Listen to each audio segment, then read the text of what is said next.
Hey guys, how's it going? It's Al. It is NFL season once again. DraftKings just came out with their salaries literally this morning. It is the 7th of August. It is about 11:30 a.m. my time, and I'm going to give you a way too early first look lineup for week 1 NFL on DraftKings. Damn, that feels good to say. We're back. Finally. I hope that everything's going well with you and your families. I hope that life is treating you as good as life can treat you in 2020, because 2020 kind of sucks. And yes, there's doubt of, which players are going to be healthy when the season starts. There's doubt that people have that I've been asked in every single video that I've done so far. Do we think that they're going to play the entire season? What if there isn't a football season? Look, all I can tell you is, as of right now, as of today, there is a football season with a week 1 slate that has salaries up on DraftKings. So I'm going to put out the content. We can use it as an escape. We can escape together. We can go through this stuff. Why don't you guys leave me a comment in the replies down below and let me know who you think are the values that you can't wait to play in week 1, or which one of these 4 studs that I'm about to name you want to plug into your lineup most, because I know which one or ones that I want to chase after, but I want to know what you have to say. So please leave that down below. Drop a like on the video. Make sure you subscribe to the channel. Ring that notifications bell, because I come out with a ton of content throughout NFL season, as you guys who are veterans obviously know. And if you're new, welcome to the channel. I'm glad you found it. Let's get right to this DraftKings salary slate. I've been waiting for this. If you don't follow me on Twitter, I've been pestering DraftKings with a bunch of Cookie Monster gifts for like a week to get this out. Finally, Cookie Monster worked. So the highest salaried players on this slate: McCaffrey, Thomas in New Orleans, where he smashes always, Lamar Jackson, where he smashes always, literally just on a football field, Cook, Jones, Adams, Kamara, Kittle. I am kind of outlining the 4 studs on this slate as 1, 2, 3, 4. These are the studs that I'm going to want to try and get into my tournament lineups. C-Maximus, thank you for the 6 months, man. I appreciate that. I'll turn off alerts for YouTube. You'll still pop up on screen if you do something, follow or resub or donate. But let me turn off the alerts, because YouTube never wants to hear the alerts. But I am live on Twitch right now before the season, probably 2-3 days a week. During the season, 6 days a week. So come over to twitch.tv. There's a link down below in the description. You can find it. Drop me a follow there, and you'll know when I'm live. Would love to get to meet you. Much easier to meet you there than in the comments here, in the chat there, than the comments here on YouTube. So these are the 4 guys that I'm outlining as the studs on this slate.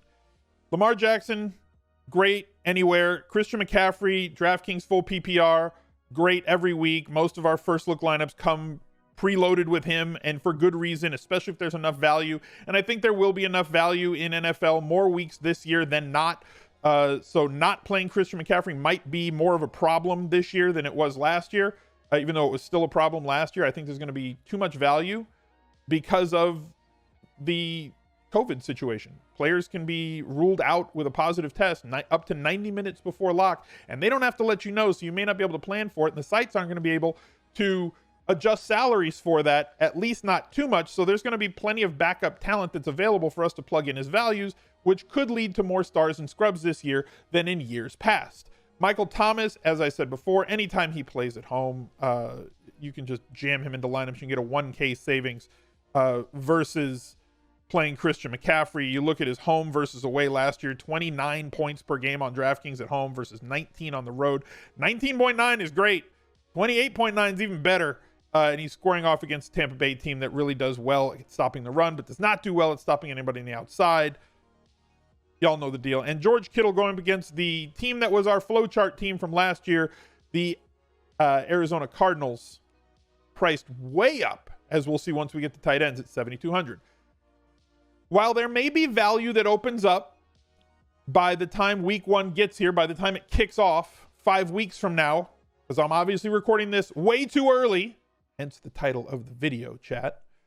I don't think that you could fit more than one of these guys optimally into a lineup, because there's enough value throughout the slate to make it make sense. So I think one of them goes into your lineup. If you're going to fit 2 of them, I think that these are the right two to fit into your first look, because I don't think that you could fit McCaffrey and Thomas. I don't think you could fit Kittle and McCaffrey. I don't think that you could fit Lamar Jackson and Michael Thomas. I just don't think it can happen. So for me, as I said, my lineups are going to come preloaded with Christian McCaffrey. He's the plug and play, and let's see if we can make it work. As I said, Lamar Jackson's an absolute stud. You don't need my reasons of why you should play him. I just don't know that if I can fit him without going way too much value and question marks. I want to put together a lineup that actually kind of makes sense going into week one, at least, even if it's this far out in front. I'm trying to take a little bit of a better view on how we can do this. Drew Brees against Tampa Bay at home, sure. Matt Ryan, sure.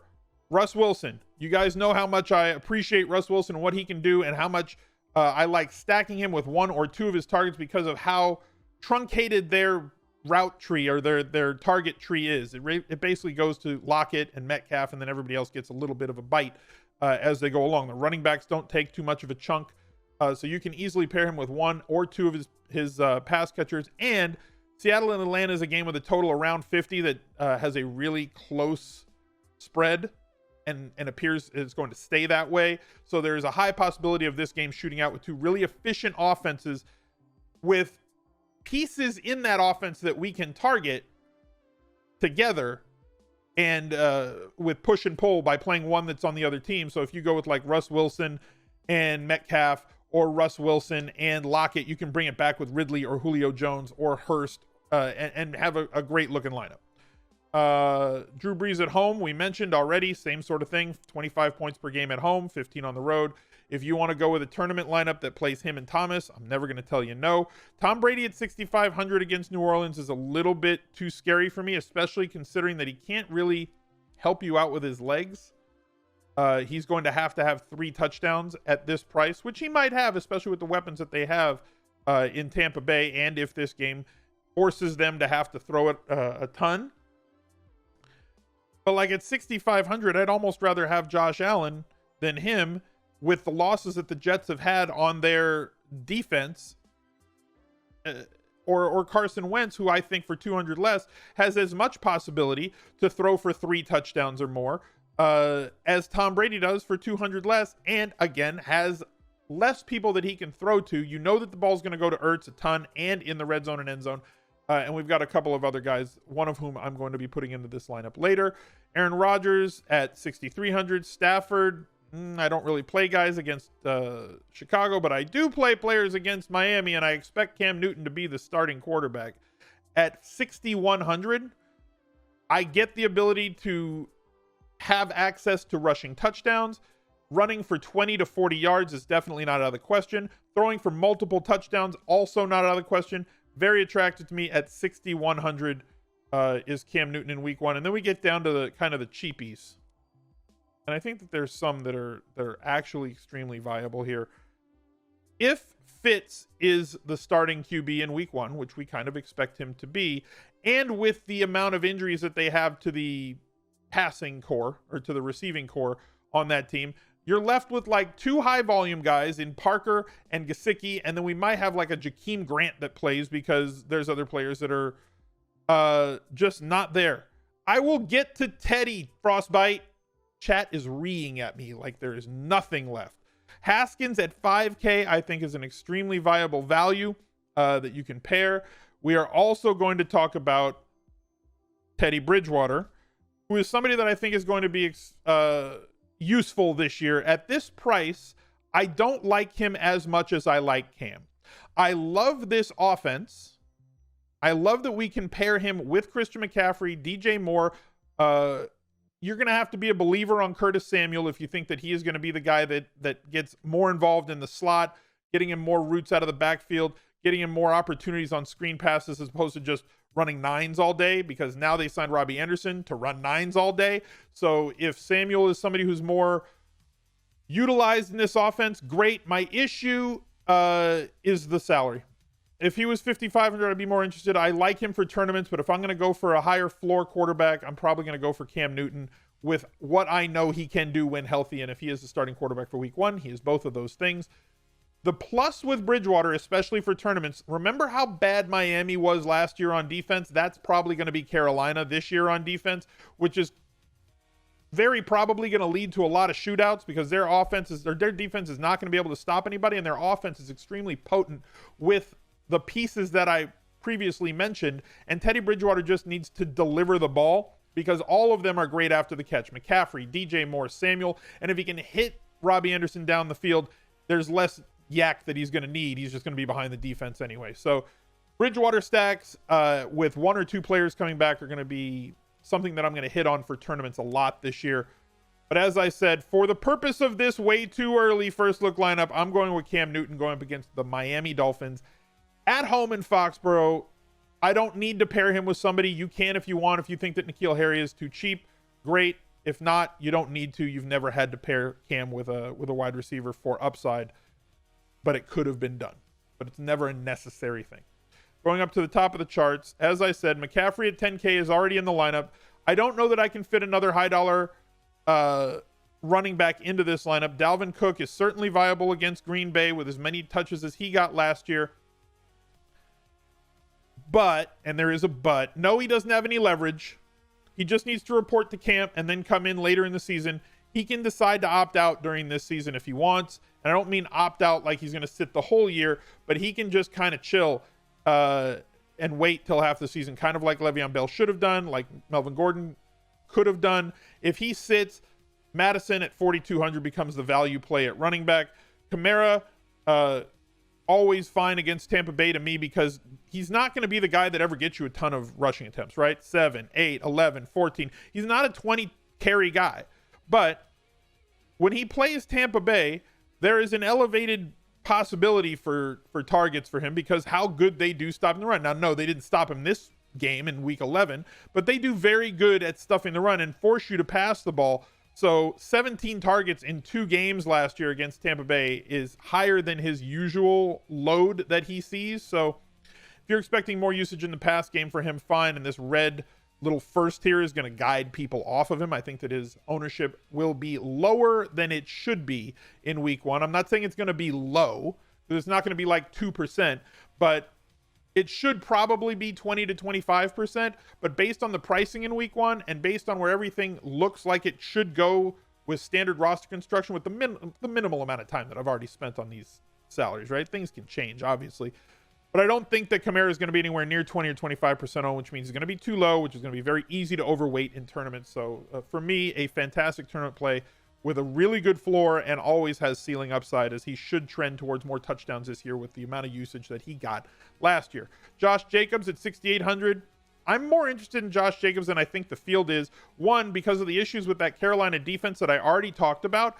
2, there's certain coaches that you can trust and certain coaches that you can't. We talk about coach speak a lot. And some of it is the personality of the coach. Some of it is there are coaches that try to metagame everything. Like, McVay on the Rams. I never trust anything that he says. And then there's other coaches that just tell you what is going to happen because they feel like, well, you're going to play the Princess Bride game and say, I clearly can't drink the wine in front of you and not trust what they say. So they just tell you what they're going to do and then they do it because they feel that it comes more down to execution because everybody knows what plays you're going to run. You just got to execute better than the other teams. So there's a very real possibility that Gruden is going to force the ball to Josh Jacobs even more than he did last year, and even more in the passing game than he did last year. And it wouldn't take all that much to get more usage from him in the pass game, right? If he does this season, Josh Jacobs, what Chris Carson did last season, where, they basically said in Seattle last year, we expect Chris Carson to get like 3 catches a game. And he got like 3 catches a game. If Josh Jacobs gets us 3 catches a game and gets us 20 touches on the ground with as much inside the 5 usage as he can get, great. This Raiders team is not going to be very good. So there's not going to be very many games where outside of volume, we're going to be that attracted to him because of touchdown expectation. However, Even on the road, I do like to stick to home running backs that are favored, but even on the road, I'll take a running back against a bad defense, and Carolina is a bad defense. But I want somebody with a little bit more usage in the passing game, and just like we did on the FanDuel first look, Miles Sanders is too cheap on DraftKings at 6,300, 500 less than Jacobs, and if he gets anywhere close to the usage that he was getting down the stretch, 14 carries, 5 targets. Against the Giants, 9 carries, that was bad, 5 targets. 26, 19, 6, 15, 5. He's an absolute smash play against a team that the Eagles should be playing from ahead. And everything that they have said to us is that he is going to see an elevated snap count from what he saw last year. Yes, there is concern with the fact that Peterson has never really been a guy that has run with a bell cow back. And I'm still not expecting Sanders to be a bell cow back, but he doesn't need to be that to be extremely fantasy relevant at 6,300. So I'm going to plug him in, and we'll take a look at some other running backs really quickly. I think they priced it right. If Carson is ready for week 1 going up against Atlanta, I'm okay with him, albeit he is on the road. Raheem Mostert at 5,800. I tend to steer clear of Mostert on DraftKings unless he's extremely cheap, which I don't think he's ever going to be this year. This is probably the cheapest that you're going to get him at 5,800. He's just not going to do very much for you in the passing game. He is extremely touchdown reliant. That doesn't mean that you can't utilize him, but at 5,800 it does bring a lot more risk into play. Taylor at 5,700, the rookie in Indy, running behind a great line against Jacksonville, who's not great on defense. Singletary against the Jets. Trepidation here at 5,400 for me, at least, because of the fact that he is going to be splitting goal line carries with not just his quarterback Allen, but they've said that they want to use Zach Moss as well in the quote Frank Gore role, which means that he comes in when they get inside the 10. We'll see how that goes. Kareem Hunt at 5,100, probably I'm the most interested in him of any play in this range, just on the fact that he produced 12.5 points per game down the stretch for us, even in an offense that does have Chubb. He's not going to get you a lot of carries, but his usage in the passing game buoys that floor for us. And as 9-point dogs here against Baltimore, he should see more snaps and more time on the field as they are predicted to play from behind, which does lead us to the fantasy points that we need. Games that they lost, like against Arizona, 9 targets. When they play from ahead, it's going to be a Chubb script. When they play from behind, it's going to be a Kareem Hunt script.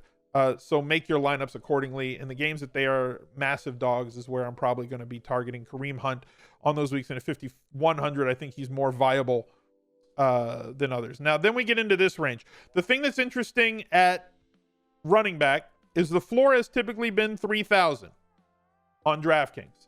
As you can see, the lowest price guy right now is 4,000, which I think is extremely good for a week 1 NFL, as they have to release the salaries 5 weeks before, right? And it's, like I said, it's August 7th. Last year, I think they released them on July 26th. So they even waited like a week and a half later this year because of the current climate with the pandemic to try and make sure they got everything right, because otherwise players would have been priced all over the place as we went through this opt-out period.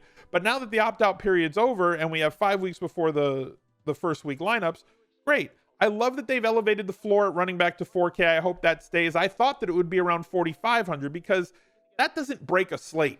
If a player that's ahead, right? If a player that's ahead of somebody on a depth chart goes down, the guy behind him all of a sudden becomes a play. And we saw this a couple years ago with Booker on Denver, where he was like 31 or 3,200, is 98% owned in cash games and 70% owned in tournaments. I don't think we're going to see that with where they are right now at 4K.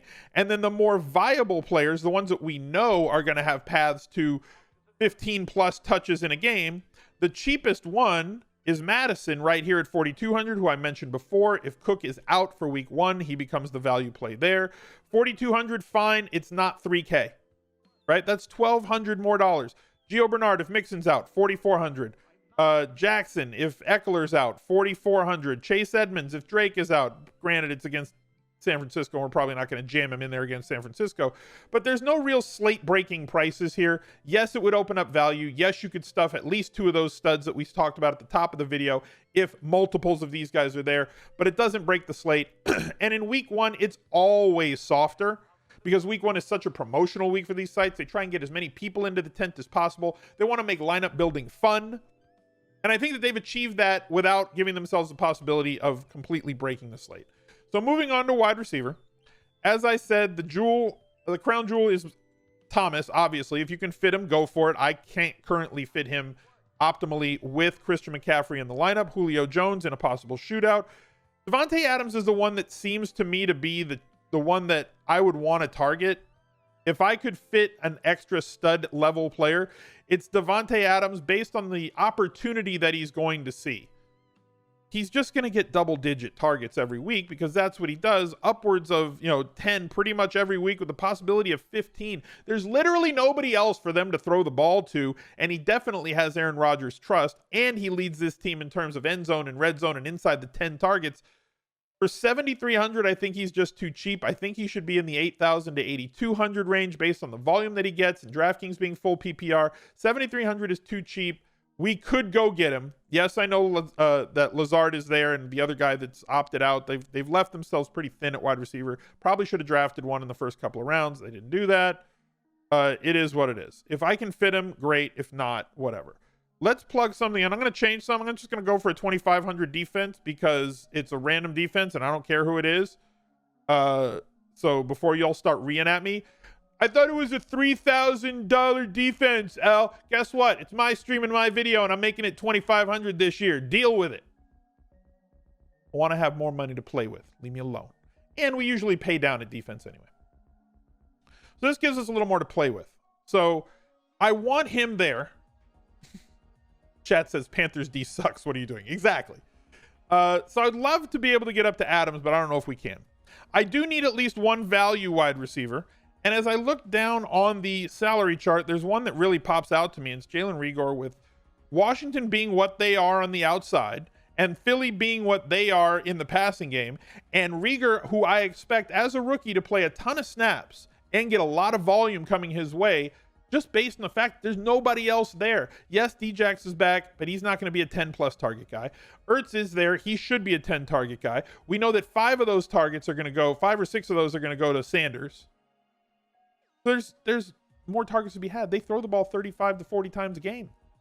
And they had nobody on the outside before. They had Greg Ward Jr., former quarterback from the University of Houston, playing wide receiver, getting 8+ targets a week last year. Jalen Reagor is a much better prospect than him. At 4,300 in week 1 against a team that I think that they can beat. And yes, we could go if we wanted to pay up. If I'm going with 2 of these Philly guys, we could easily go with Wentz here. But again, way too early first look. I'm not worried too heavily with correlation in this lineup. 4,300, I think he's just a little bit too cheap. Another value play that we can target here is at tight end. As I said, all the way up top, George Kittle is the premier play at the position, especially with Arizona being what they were last year. Yes, they drafted a linebacker who's good in coverage and should shore up a little bit of the issues that they have against tight end. But improvement at tight end when you're by far the worst team ever in the history of the NFL at defending the tight end in terms of fantasy isn't going to suddenly be a top 5 defense against that position just because you added one player on your defense. Schematically, there's going to have to be some changes made to the way that they defend the position. Same like Atlanta a few years ago, if you guys remember, if you've been playing DFS for a few years, you knew that we streamed running backs against Atlanta because they wouldn't let you throw the ball on the outside, but they would encourage you to dump off the ball a ton to your running backs. So running backs would always see a ton more targets, and they were just a gold mine on DraftKings to just stream running backs against Atlanta. Same thing with Arizona last year. If it improves, what if they improve like a ton and they're like the 23rd worst defense against tight ends for fantasy? George Kittle doesn't need a horrible defense to go off. But again, we have his massive volume, and we have a defense that, even though improved, is still going to be bottom 3rd in the league, in my opinion. Mark Andrews, if you want to chase the upside on minimal routes, definite touchdown and big play upside for Mark Andrews as well on a team that's going to be favored a lot. He just blocks a little bit too much for me. At 5,800, Ertz, I like that they priced him close. We saw in the FD video that there wasn't this slight gap. I think that Ertz gets so many targets that he's viable, but I don't want to put 3 Eagles into this lineup, at least not now. Coming down a little bit, Austin Hooper. I think that this changes, especially going from Atlanta and their pass offense to going to Cleveland and their pass offense. I don't like his price. I think he's got to come down to around the 4K range before I'm going to be interested. If you're going to buy on Gronk, I'm interested to know, are you in wait and see mode? Are you going to buy in him on week 1? I don't think he's anything more than a tournament play. Gesicki is somebody that I spoke about who should get a lot more targets with all of the other options out. At 4,500, I think he's priced correctly, and I think he is somebody that we can go with, but I'm going to go with Hurst against Seattle, who was really, really bad against tight ends last year. Hurst should be seeing more targets than he saw last year. I think that he is a 5K guy stepping into that Hooper role, so we're getting a bit of a discount on him versus the other players who are ranked where they were based on what their stats were last year, as opposed to what their roles are this year. Hayden Hurst is the value that I want to play at tight end. Now we have 5,500 remaining. If I was to plug in Davante Adams, that leaves me with 4,600. I'd have to go value at wide receiver and flex, and I don't really want to do that. So we've got to find some mid-range, mid-priced values to hit up on. Marquise Brown at 5,100 looks real lovely. I don't know if I trust him for cash yet, because I don't know if he's going to see enough targets on a week-in, week-out basis to merit cash game viability, especially with some other players in his salary range who project for way more targets. His ceiling is off the charts. And I'm probably more likely to play him. We spoke with JJ Zacharyson before about how that offense should not be able to play with a lead as much as they did last year. I think they had the highest amount of snaps playing with the lead since 2011. It was like ridiculous. This is a game though that they're favored by 9, and I think they will be playing with the lead here. Games that project to be closer, they're going to see more neutral game scripts. They're going to throw more from neutral game scripts, and when they're playing from behind, they're going to pass a lot more. So those are the weeks that I'm going to kind of focus on Brown. I might end up on Brown in this lineup, but I don't think that he's a lock. At least not as much as other people say. Now, Terry McLaurin, on the other hand, with as many issues as Philadelphia has had facing off against opposing wideouts who have the ability to work short, middle, and deep, McLaurin has all of that, is fighting absolutely nobody for targets, was tremendous when he was on the field last year, and I think that his targets jump this year. It's not unusual to see a leap from second-year wide receivers, albeit not with a full offseason of work that they normally would have. Terry McLaurin is a star in the waiting. And I think that he is going to be absolutely phenomenal. And I think that he's certainly in play for week 1. And he gives a little push and pull here with Sanders, Rigor, and Terry McLaurin. 5,400 remaining. Looking a little bit higher. DK Metcalf against Atlanta. Led the league in end zone targets last year. 5,800. I'm going to plug him in. Leaving us with 5,100. I would love to plug a running back into this spot. We could go with Kareem Hunt. Kareem Hunt, though, by the way, if Nick Chubb is missing a week at 5,100, if he misses week 1, Kareem Hunt is uber chalk. He's your guy. I think he's viable here, but I think he lacks the massive upside for this lineup that somebody like Marquise Brown does have, especially against Cleveland, who can show some issues on the outside. And I'm just going to plug him. We can adjust this lineup for late game, early game stuff if I wanted to. It's way too early. I got 5 weeks to do that. I appreciate you guys showing up. Let me know what you would change in the lineup. Make sure you like and subscribe. Make sure you ring that notifications bell. And if you got time, go check out another video right there. He's a legend.